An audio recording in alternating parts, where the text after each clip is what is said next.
Baby corns తీసుకొని శుభ్రంగా కడిగి ఆయిల్ కొద్దిగా వేసి బేబీ కార్న్స్లో సాల్ట్, మిర్చి పౌడర్, హల్దీ పౌడర్ వేసి ఇలా కొద్దిగా ఫ్రై చేసుకోవాలి. పన్నీర్లో కొద్దిగా ఆయిల్ వేసి ఉల్లిపాయలు, పసుపు, జింజర్ గార్లిక్ పేస్ట్ వేసి ఇలా గోల్డెన్ బ్రౌన్ వరకు ఫ్రై చేసుకోవాలి. ఇలా ఫ్రై అయిన బేబీ కార్న్స్ పక్కన పెట్టుకోండి. ఇలా ఉల్లిగడ్డలు బ్రౌన్ కలర్ వచ్చాక దీంట్లో 4 టమాటాలు ప్యూరీ వేసుకోవాలండి. ఈ టమాటా ప్యూరీలో టేస్ట్కి తగినంత సాల్ట్, హల్దీ పౌడర్, ధనియా పౌడర్, మిర్చి పౌడర్, గరం మసాలా వేసి కుక్ చేయాలండి.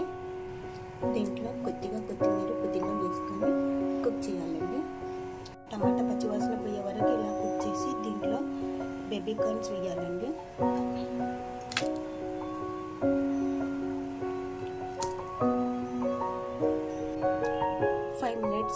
మూత పెట్టి కుక్ చేయాలండి. ఇలా కుక్ అయిన తర్వాత స్టవ్ ఆపేసి వేడివేడి అన్నము చపాతీతో సర్వ్ చేసుకోవాలండి. అన్నము చపాతీలోకి ఈ sweet baby corn gravy curry చాలా టేస్టీగా ఉంటుందండి. మీరు కూడా ట్రై చేయండి. Thank you for watching.